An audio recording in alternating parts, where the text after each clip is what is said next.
Bob. I'm an alcoholic. I'm a funny guy, I'll tell you. You say nice things about me, I lose respect for you immediately. It's like that old joke about I wouldn't want to join a club that would have somebody like me as a member, you know. I got to get some of the particulars out of the way. I've been sober and free from all the substances that guys like me use to soothe their abstinence since October 31st, 1978.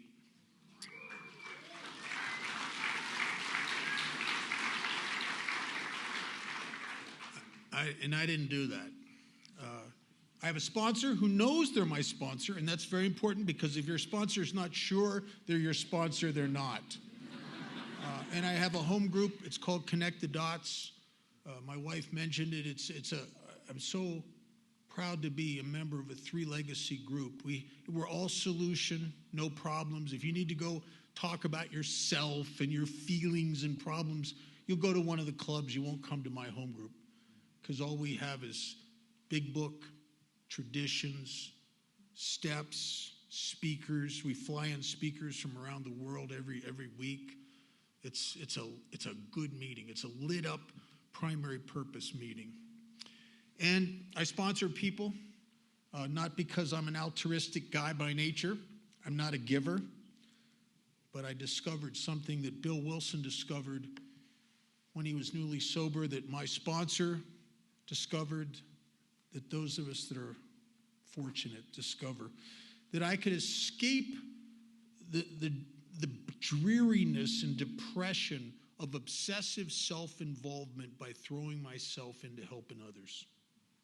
The same way that Bill Wilson did. Bill talked about sinking into depression and resentments that would almost drive him back to drinking. And in desperation, he said he'd go down to Towns Hospital. And he was the first patient that ever got out of there that Dr. Silkworth had enough respect for, that let him come back in, and he'd go back and he'd go in there and talk to some poor drunk throwing his guts out for a couple hours. And he said his experience with that was exactly like mine. He'd be miraculously uplifted and set on his feet. He called it a design for living that works in tough going. Uplifted out of what? Out of myself. Because I have a problem, and I didn't understand it, and it almost killed me.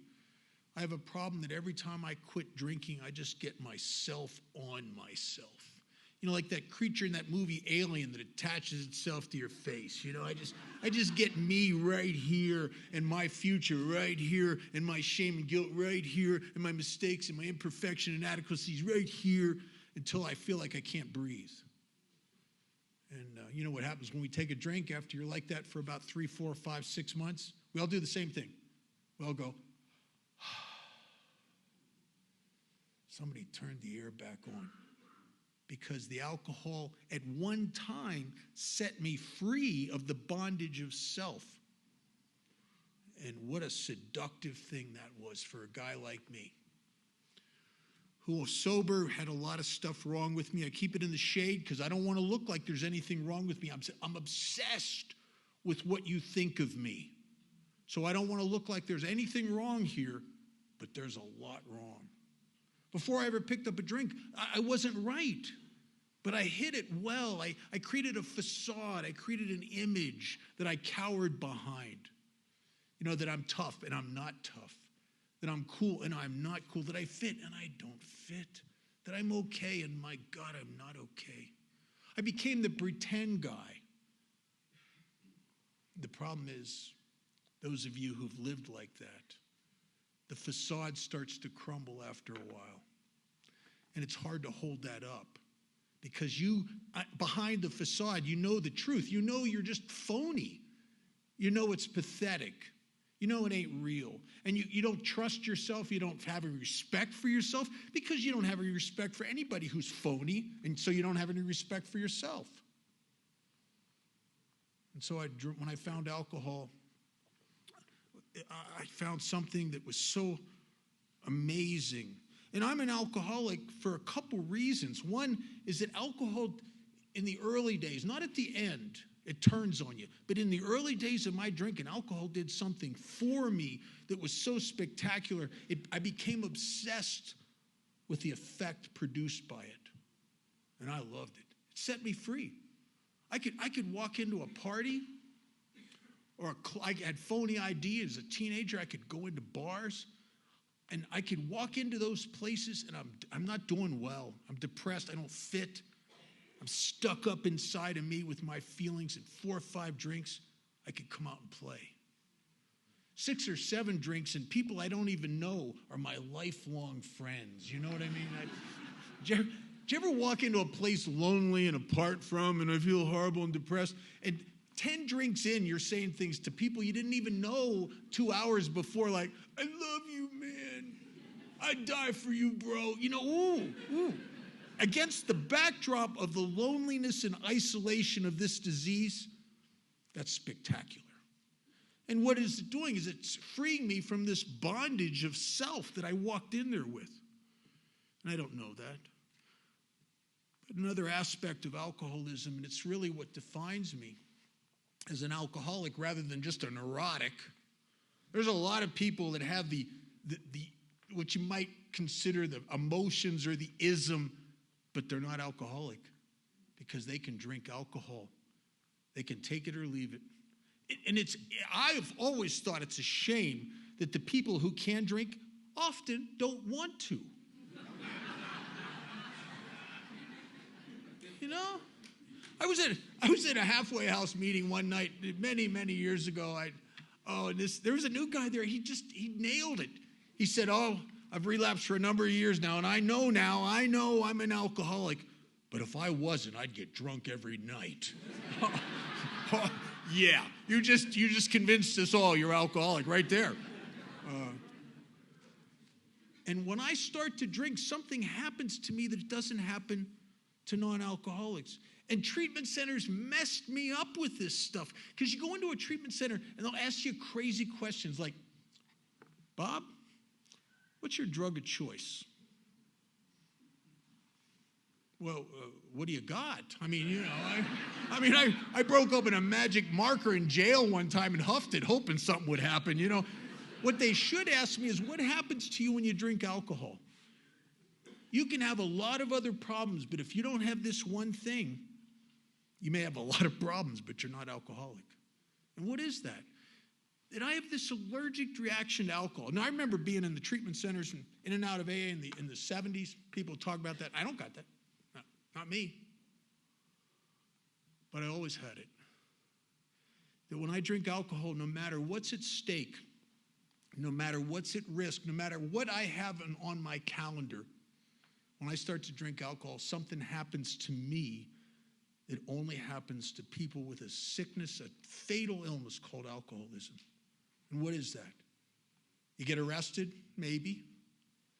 You get in a fight? Maybe. You're grandiose? Maybe. But what happens consistently is when I feel the effect of alcohol, I break out an irresistible yearning for more. It's as if deep in the core of my being is some unrecognized switch. I don't even know it's there. And only alcohol throws that switch. When I drink alcohol, the switch gets thrown, and it's the got to have more switch.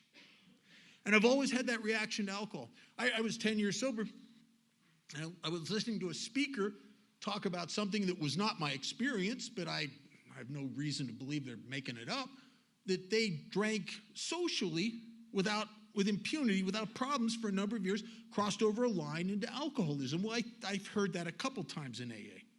And I remember going home that night thinking, was there ever a time when I did that? You know, maybe in the early days, was there ever a time when I was out with my buddies drinking, or maybe in a club or a bar, shooting pool, drinking, doing shots and beers, when after about an hour somebody said, hey, Bob, can I buy you another one?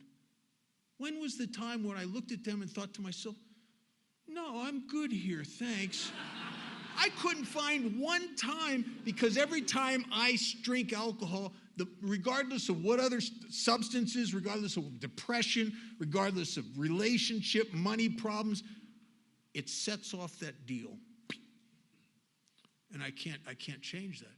For me to pick up a drink is like having sex with a gorilla. I ain't done till the gorilla's done. You know what I'm saying? I don't mean to be crude. It's just the way it is. And yet I don't know that. Isn't it bizarre how this disease uses your own mind against you, that you're like that for years and years and you can't see it because of the way this disease uses my own head against me? I remember I was a blackout drinker. Jesus, it's a tough way to go. Any blackout drinkers in here? This is an Alcoholics Anonymous meeting. It's hard being a blackout drinker because other people know more about you than you do. You know, and I've never the next day, no one ever once came up to me and said, "Oh, Bob, you were so helpful last night." No, I hear horror things that make you want to crawl under a rock. Like, you peed in our kitchen. You hit on my grandmother. You know, you stole my stash. Do you know you told everybody at the party last night you beat Bruce Lee at a karate match? Oh, just want to crawl under a rock somewhere. And I don't know what's wrong with me. But I get I'm staying on some guy's couch. That's where alcoholism takes me. I was actually homeless from the time my parents told me I couldn't be in their house anymore until I got sober. I was homeless. Now, I didn't think I was homeless. Even when I was living on the streets, I was in the Jack Kerouac spirit. I was an urban outdoorsman. That's what I was, right?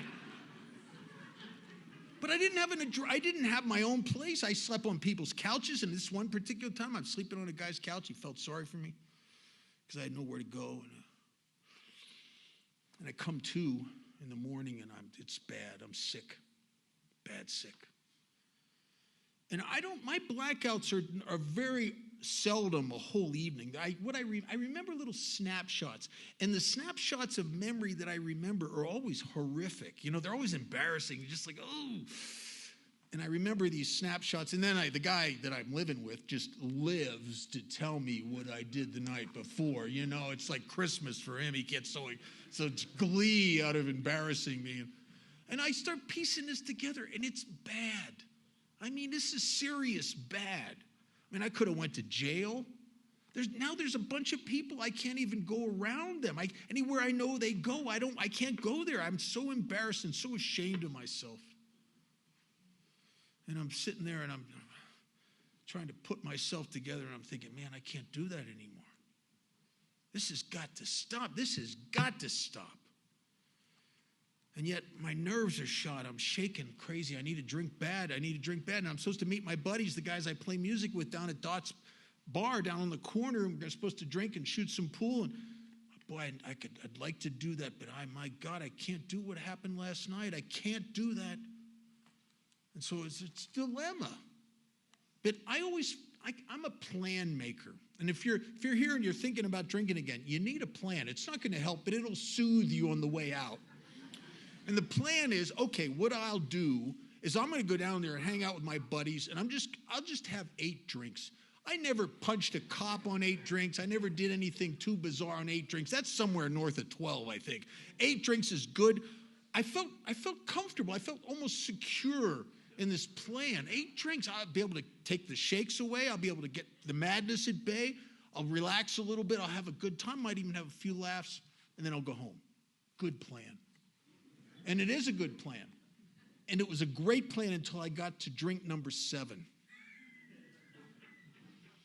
And when I'm facing that last drink, it was like an epiphany, like a spiritual awakening. The awakening was, 8's a bad number. 12 is a better number. And I did the same thing that night. I embarrassed myself. I went into a blackout. It was shameful. It was horrible. And I don't know that that's a phenomenon of craving, because experientially, to me, it looks like I just changed my mind. It wasn't a craving. It wasn't an allergy. I just changed my mind. Let me tell you something. Anytime I set a limit, I always changed my mind. Always. Because alcoholism is the only fatal terminal illness I know of that uses your own mind against you. The people in this room that'll be dead within a year, they won't even understand what's killing them. And believe me, I didn't understand what was killing me. And I think, we don't die from stupidity, but we do die from ignorance. And contained in the word ignorance is the word ignore, which means I ignore my own experience. I ignore what you're saying. I ignore your experience. I can't learn anything from your experience because you're those people. And I can't even learn anything from my own. I ignore it. I ignore the truth. I ignore the fact that I've been in all these different treatment centers, and every time I go to a treatment center, the people that do well that I see bringing the meetings into the treatment center I'm in the next year are the ones that threw themselves in AA, but I ignore that because I don't like AA. I don't like AA. AA is just, it's offensive to me. It's some kind, I don't even know what you are, but it kind of has religious elements, and I'm an atheist, or I'm a wannabe atheist. You know, I don't even know what, all this happy, clappy talk, and it's great. Hey, people in AA, they're grateful for everything. Oh my God, it's offensive to me. You know, you stick me in some halfway house, I've just burnt my life to the ground. I'm ashamed of myself. I hate myself. Of course I hate myself. Anyone who have done to my family and loved ones in life what I did to it, I'd want to kill them. So I'm sitting in some rehab, and I loathe and hate myself. I'm so depressed. Like, oh my God, this is horrible. And I have to listen to this endless procession of these do-gooders from AA come in and rub my face in the miracles in their life. You know what I mean? Oh, I just thought, this is hell. It's bad enough that I've ruined my life and everyone I love hates me, but I have to sit here and listen to how wonderful you are. Oh, this is hell. And I didn't understand what was going on. I didn't understand that this was alcoholism. And then you know what happens to some of us. We cross into late-stage alcoholism. It's brutal. Late-stage alcoholism is like paying very, very high rent on a house that already burnt down. You know, it's bad. And it makes a punk and a fool out of me every single day. Because and you know what's killing me? This will sound weird, but it's the truth. What's killing me is hope. It's hope. Hope that somehow, someday, some way, I'm going to enjoy my drinking like I used to, and I'm going to be able to control it. Something reasonable. As the great obsession of every abnormal drinker is that someday, some way, I'll control and enjoy my drinking. I can't give up the hope of that, because the truth is, if I don't have that, I got nothing. Because I got a big secret. The big secret is, without the effect produced by alcohol, I'm nothing. And I hate that about myself. I hate the fact that I don't know how to fit. I don't know how to come out and play. I don't know how to wish away the depressive nature I have, to stop the anxiety that drives me at points in time to feel like I'm having a nervous breakdown. I hate the loneliness. And every time I quit drinking, it was like as if some invisible yet impenetrable barrier would come down between me and life and me and you. A barrier that I couldn't get through, and I watch everybody else having a good time and living life, and then there's me. And I don't understand that. And I can't get through, and I can't get free, and I can't get out to play. And it's not that I don't want to. I just seem stuck. And I don't understand that this is truly, truly, truly a bondage. It's the bondage to self. Alcoholics of my type, we die and we don't even know what's killing us, because what's killing us is an obsessive self-concern. No wonder you don't fit out here in the world, because I don't care about the world. I only care about me. I care about the world if it has something to do with me, but I only care about me. And in 1978, after relapsing for over 6 years, almost 7 years, I came to in the park. I was facing 2 years in prison, and I remember I got arrested earlier that year, and they gave me a phone call, and my God, I needed somebody. I needed to get out of here. I'm stuck here, and there's nobody to call. No one would take my call. My mother and father will have nothing to do with me. My sister, nothing to do with me. I don't have any friends left. And somehow, in the midst of that despair and loneliness, I kind of know, even though I didn't intend to, I did that. I did that. And it's a hopeless deal. So I come to on this park bench, and I'm really sick. I'm sitting there on that bench, and I'm grabbing myself, and I'm rocking back and forth like I feel like I want to jump out of my skin. My nerves are shot. This is anguish. And I start thinking about what this doctor had told me the year before. The year before, I had a complete physical. I tried to convince this doctor I had a brain tumor. Well, it was wishful thinking, because if I had a brain tumor, then my parents would realize how wrong they'd been, and all the ex-girlfriends would realize, oh, we were wrong. We thought you were a hopeless bum. We didn't know you had a brain tumor. And they gave me a complete physical. They put me in a tube. Blood, all this stuff. And they come back and they tell me, you don't have a brain tumor. You got alcoholism, kid, and you keep drinking, it's going to kill you. But you're a young kid. I was in my 20s. They said it's probably going to take 5 more years. And that morning, on that park bench, I thought about 5 more years. And there was a hopelessness about that, because I can't do 5 more days like this.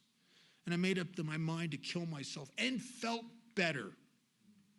There was hope in death for me, because my last 2-3 years of drinking, I'm an oblivion drinker. There's no more party. I drink in depression. I drink to blot me out. That's all there is left. No more party. There's no more free. There's no more soothing my emotions. There's no more washing away the shame and guilt. There's oblivion. And so maybe death is what I'm looking for. And I over the years, over the little over 45 years I've been sober, I've seen, oh man, too many alcoholics sober somewhere, 10 years, 20, 30, 43 years that take their own life, because they know they got step 1. They've done the steps. They get it. They got this. They do the steps. They know they can't drink. It's going to make it worse. They understand that. And yet they don't know what to do, because their emotions are killing them, and their mind is tormenting them.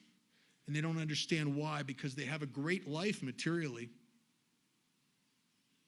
The problem is they're in it. And the problem is they've distanced themselves. They don't sponsor anybody. They don't have a home group. They don't have a sponsor.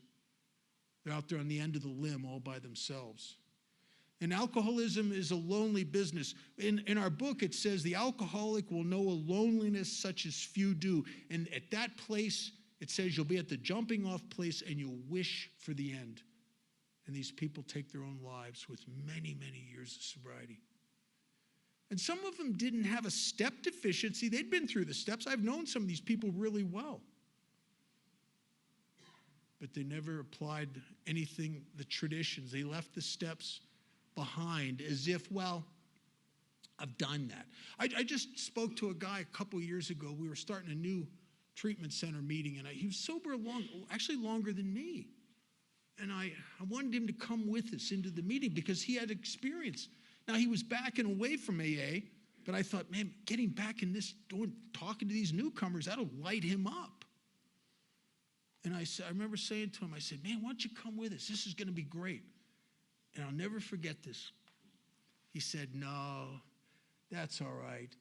I've done quite enough of that over the years. I almost yelled at him. You haven't done anything in at least 2 years. But I didn't say that. And he didn't have alcoholism. He had alcoholism. And he was depressed, and he was mopey, and he was angry, And he had all the symptoms of untreated alcoholism, all the symptoms of the bondage of self. One of the guys that helped me a lot was a guy named Chuck Chamberlain. He was my sponsor's sponsor up until he died in the early 80s. And I used to love to hear Chuck talk. Chuck said something one time, and I didn't understand it until years later. I looked back and I thought, man, that's exactly right. He said, if it wasn't for our egos, we wouldn't even need AA. That we die from egocentricity, as it calls it in the big book. One of the people that has helped me a lot is a little heady, but is a guy named Harry Tiebout. And Harry talks about how we must have ego reduction at depth. I grow closer to you and more and freer from me by ego reduction. And Tiebout says something else that's so true, and it touches the chronic nature of this disease. He said, no, the ego returns. He talks about the amazing recuperative powers of the alcoholic ego. And I've got guys I sponsor that went through the steps that did an amazing job. They became out the backside of step 9. They were humble, and they were servants, and they were amazing. And then you get to watch the ego come back. And they don't even know what's happening. They don't even know what's happening to them. And the problem with guys like me is my ego dominates me, and I don't know it's my ego because it talks to me in my own voice. And I don't know about you guys, but I think whatever my voice says is brilliant, really. I must be right. I said it to myself. I mean, they leave here on a sled of opinionation and entitlement and egocentricity, and they don't even know what's killing them. So in 1978, I tried to kill myself, and I couldn't pull it off. And I'll tell you, there's a great line in the book. It talks about how we have to be crushed by self-imposed crises. And I was crushed, and I was broken, and it did not feel good to me. And I ended up in my last detox to this day. And I remember sitting in those meetings. They took me a while to. They had me on IVs. I was sick, and they finally gave me clothes. They had to burn the clothes I had on when I got there. And they gave me clothes to wear, and I was able to go to the meetings where members of Alcoholics Anonymous would push windows of several hours away from their own personal life to come there and look for guys like me, the great servants of AA. And I was in that meeting, and there was a man in there who was almost 15 years sober. I didn't know that he'd been a past delegate. I didn't know that he was the guy who started the first institution and hospital meetings in Las Vegas. I didn't know any of that. I just sat there and listened to him, and he talked about his suicide attempt, and I just came off of one. And I knew he was genuine. I may not like what you say sometimes, but there's something inside me that knows if it's genuine or not. This guy was genuine. And I remember sitting there like it was yesterday, and for the first time in all my years around Alcoholics Anonymous, for the first time I could hear somebody. I guess I was crushed enough to have kicked enough of me out of the way that I could hear you. Because I'm dying of alcoholism because you can't help me. I'm too full of me. I fit the old adage, you can always tell an alcoholic, you just can't tell him much, right? I'm unsponsorable, I'm unteachable. I could be the lowest of the low in the room, yet I'm smarter than everybody in the room. And I wasn't smart this time. Matter of fact, I remember telling my counselor, I said, I don't know what's wrong with me. I can't even trust my own perception anymore. I can't even trust my own thinking. And she smiled. She said, that's good. I said, it doesn't feel good to me. Because I took solace and reaped and tried to mine security out of being the I know guy, the guy who knew stuff. I'd been a therapist because I wanted to be the I know guy, and it was killing me. And in that detox, I knew one thing, and I knew it. I used to know everything. I know one thing now, and I know I don't know. The Buddhists refer to that as a form of enlightenment, when you know you don't know. And I went up to a man, this guy, I've just been listening to him talk about his suicide attempt, and he brought a meeting in there twice a week. What an amazing servant of Alcoholics Anonymous he was. This is a guy that he doesn't talk the primary purpose. He demonstrates it.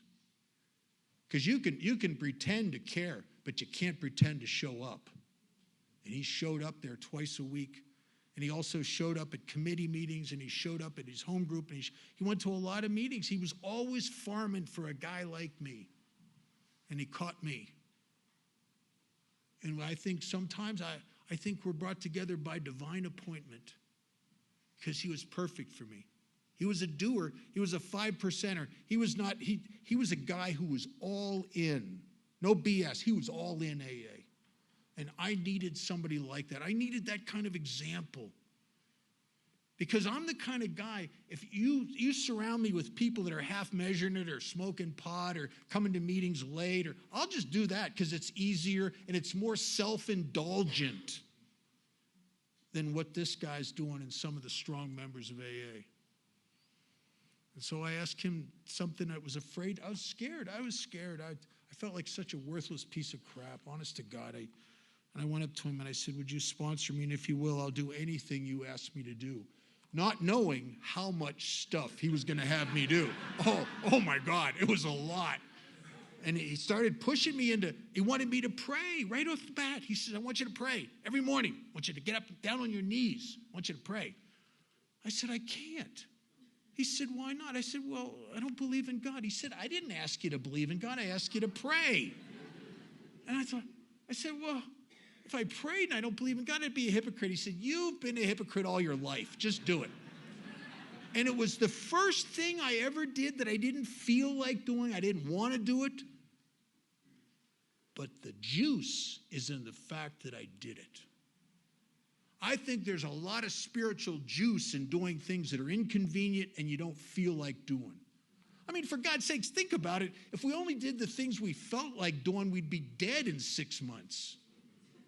It's the inconvenient, uncomfortable actions of recovery that change guys like me. It's not self-indulgence. And so he had me doing stuff. He had me doing that. He had me turn myself in and offered to go to prison for 2 years, which, man, that was a hard deal. I tell you, I've said this before. I don't know if I faced something like that today. I hope I would have that kind of willingness, but I'm not so sure. But I followed his direction. And I got off the hook for that stuff, and it was a game changer for me and for the rest of my life because I followed his directions. He wanted me to do 12-step work right off the bat. And I'm new. I'm brand new. I'm not even out of detox a week, and he's already hammering me. He wants me to be one of the guys bringing the meetings into the detox. He wants me to get on this 12-step list. He wants me to do service. He wants me to reach out to new people, look for new people. And I just say, help people. Oh, my God, he was fanatical about this. So I said to him, I reached into my old therapy bag of tricks, and I pulled out something. I presented it to him. I said, well, I understand what you're saying, but don't you think I should work on me for a while?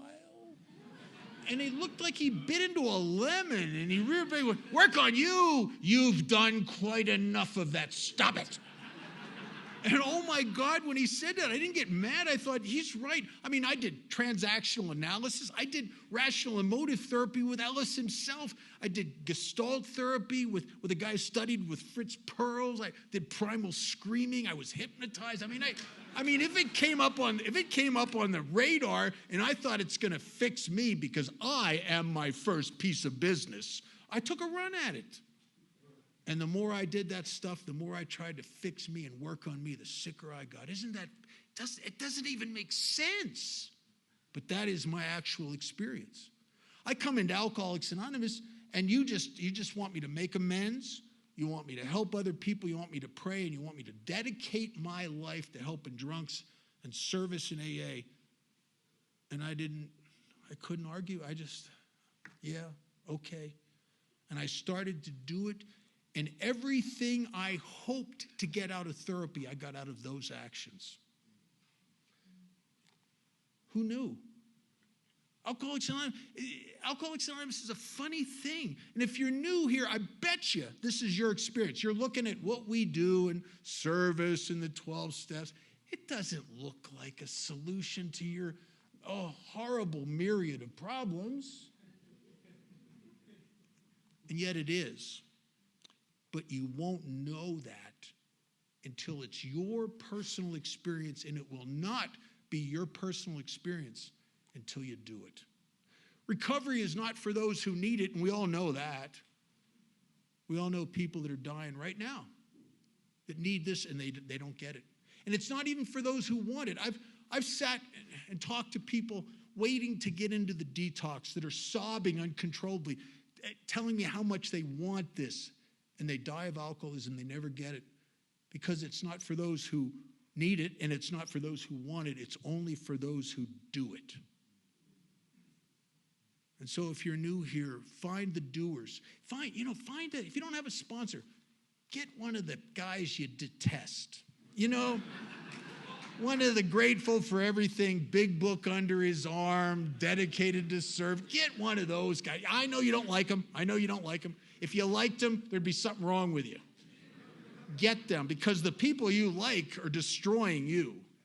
Get the guy, the activist in AA, and ask him to help you. And follow him around and do everything he does. And if you do what we do, you'll get what we get. But if you keep doing what you were doing, you're going to keep getting what you were getting. And the problem with that is this disease is progressive in nature. Almost 7 years in and out of AA, almost 7 years of treatment centers, and it always got worse. What it says in the book is so true. Over any considerable period, we get worse, never better. And every time I'd come into a detox, I'm a little worse off emotionally, mentally. My mind torments me more. The loneliness and feelings of separation are worse. Materially, I'm a mess. And I get worse. And it gets so worse, you start thinking about killing yourself. That's not unusual when it comes to alcoholism. And so it's a progressive disease. My friend Charlie told a story years ago. It just nailed it. He said one of his friends, best friends, had been diagnosed with stage 4 terminal stomach cancer. Everybody was sad. Everybody liked this guy. Sad deal. Well, they knew he was going to die, and it's bad. I know what that's like. My mother was diagnosed as terminal, and it's not good. What they're really saying is, we got nothing nobody can do for you. Put your house in order. You're going home. Everybody's sad. A couple months go by, and he runs into a friend on the street. The guy on the street says, hey, they're going to do surgery on our friend and take the cancer out. Oh, my God, he thinks, this is amazing. They finally found a surgeon that knows what the hell he's doing that's going to take that cancer out. This is so good. And he calls up there, and the guy's mother answers the phone. He says, I hear they're going to do surgery and take the cancer out. And the mother says, yeah, they're going to do the surgery, but they're not going to take the cancer out. He says, what do you mean? Well, why would they do surgery if they're not going to take the cancer out? Well, they have to cut out sections of his liver and a piece of his intestines and parts of internal organs to make room for the growth of the tumor, so his last days on earth are not excruciatingly painful. Alcoholism is much like that. If your career gets in the way of the progression of this disease will leave your career in the dust. If your mother and father get in the way of the progression of this disease, you'll lose them as I lost mine. If your hobbies, if your ethics, if you're the kind of person that you just know, you feel strong in the fact that there's certain things I'd never do, we all thought that. And by the time we get to AA, we look back through our lives, it's like looking down railroad tracks, only those aren't railroad ties. Those are the lines we said we'd never cross. And now we're on this side of it. Even your children, who you may love more than life itself, you've never loved anyone or anything like you love your kids. I'm telling you, in time, alcoholism will cut them out of your life. How many men and women do we see come here that have lost their kids and the courts have taken them away and they don't have access to them? But recovery is redemptive. And in a couple years, you'll see them in a meeting and they got their kids with them. Things come back. There's great redemption here if you abandon yourself to this simple program. One of the reasons I was dying for all those years and I didn't understand it, I was part of a group that exists in Alcoholics Anonymous. I would bet that they exist in this room right now. The people who aren't going to get any better. You'll do time here for a while and then you'll drink again or maybe you'll take your own life. And it defines the border between the people who get better and the people who don't in chapter 5. It's read at every meeting. Those who do not recover are people who cannot or will not completely give themselves to the simple program.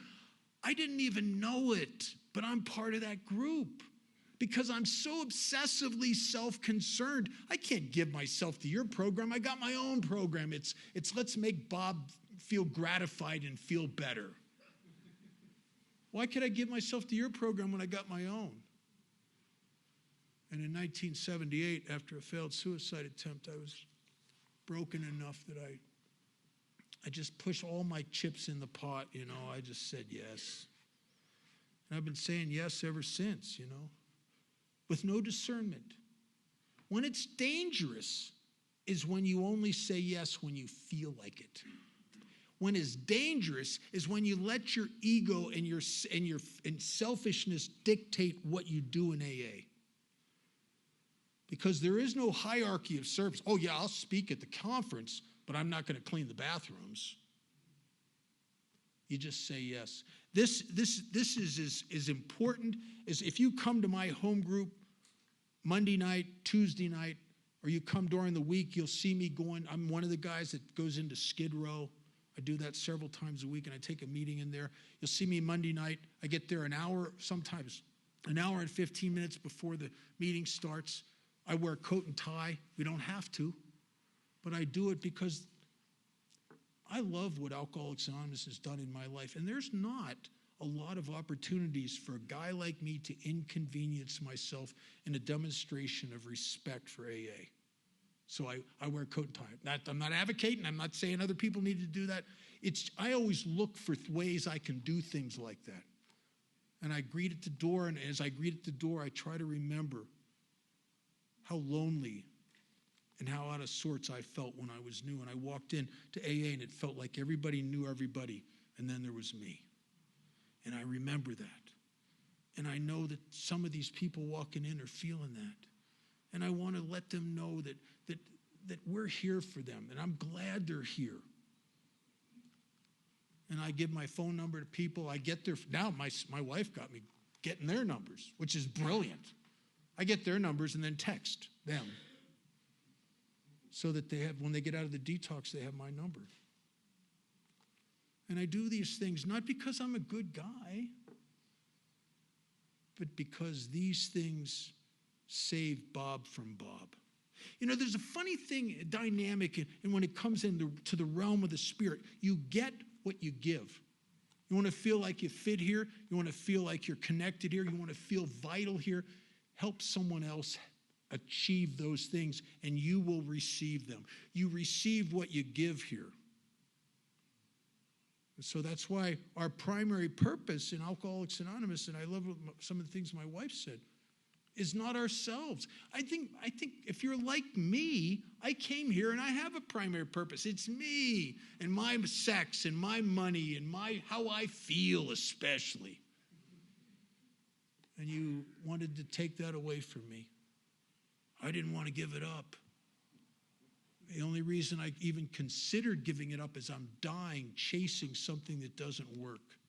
And one of the great things about Alcoholics Anonymous is it's practical and pragmatic spirituality. And it's universal. I've been fortunate enough to be in AA conventions and weekends in India, several countries in the Middle East, in Asia, places where nobody there grew up Christian. It doesn't matter. Those people work the 12 steps and something happens to them. They become better Hindus. They become better Muslims. They become better husbands and wives. They become better human beings because the 12 steps of Alcoholics Anonymous are designed to remove the separation. And Chamberlain used to talk about that all the time. He used to say there's one problem and it contains all problems. And first time he said this, I felt it in the pit of my stomach, and that's conscious and unconscious separation. And I've always gone through life when I'm sober with a feeling like I don't fit. Like it's all of you and then there's me.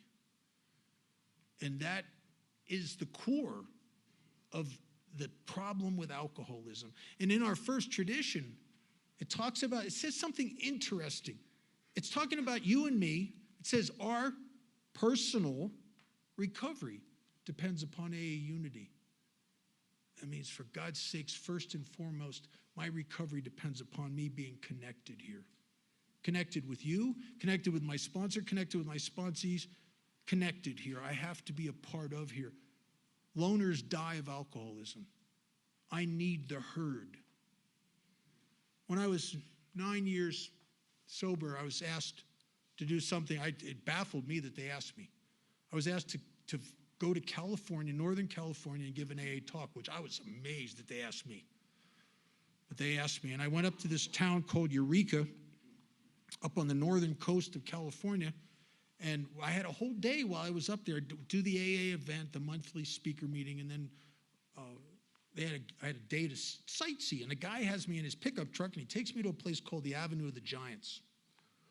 I had never seen or even imagined anything like this. There were trees there. There were 200 to 250 feet high. Some of those trees were 20, 25 feet in diameter. These were monster trees.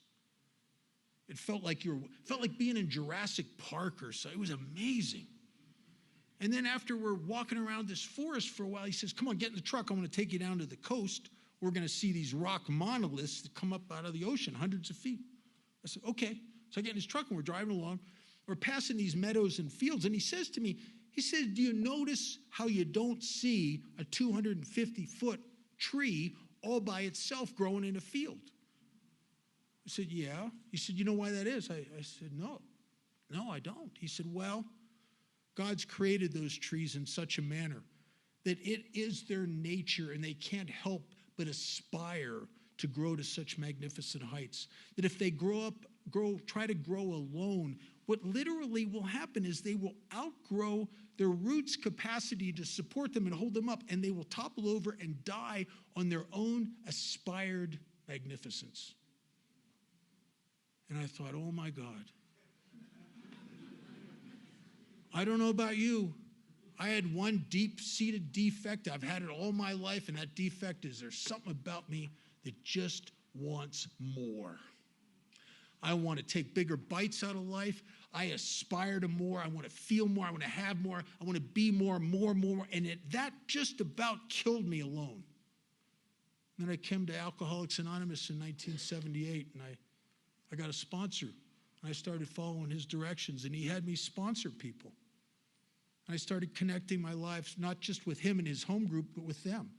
He got me into general service and intergroup service, and I started, unbeknownst to me, literally intertwining the very roots of this new life with yours. And you've allowed me to grow into my nature. See, my yearning for more doesn't kill me today. It almost did at one time. I have a good life today. It's not my deal. You know, one of the things that I've discovered through pain, mostly, by not getting you know how to learn how you don't need to get your way? Try to get it for a while. And by the pain and disappointment of not getting my way, I learned that it's better not to have a way. That's the first thing we're asked to surrender in the third step, our will, what I want. My will, and then my life, over the care of God. And so what do we do to replace that? Well, I want. I can't turn the wanter off. So what do we do is I want what God wants. I don't know what he wants, but I'll take it. And the test of time, and anyone who's tried even faultingly to live a surrendered life in Alcoholics Anonymous as a servant, will say the same thing. We all say the same thing. Apparently, what God wants for me and the life he'll bring me is much better than anything I wanted. And that is the reality here. I don't have the life I wanted, thank God. But I got the life I got, and it's better than the one I wanted. My wife and I have a wonderful life. We're involved in Alcoholics Anonymous. We serve. And why do I serve? Because I'm a good guy? No, because I feel useful. And I know happiness, and I've known usefulness, and I'm telling you, usefulness is a better feeling because it makes everything in your life right. When we claim our primary purpose here, we're brought to the table by divine appointment. And when you realize that your real purpose is helping other drunks, then the worst of you will become the best of you. In this alchemy of Alcoholics Anonymous that works through God's grace, the things that you're the most ashamed of will become the most useful because there's a guy coming in the door that did what you were so ashamed of, and he thinks he's the only one. And your experience will serve another human being in a way that's so miraculous and so amazing.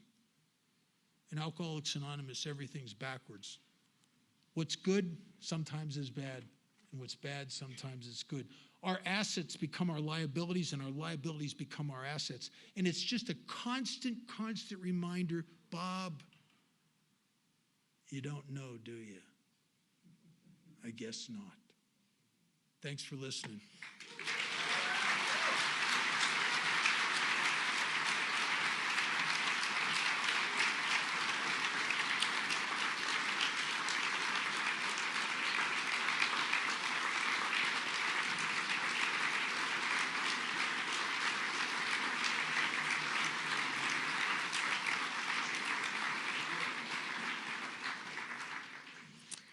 I want to thank Marnie and Bob again for coming here to speak.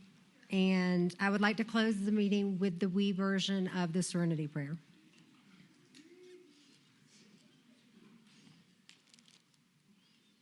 God, grant us the serenity to accept the things we cannot change, courage to change the things we can, and the wisdom to know the difference. Thank you for a great meeting.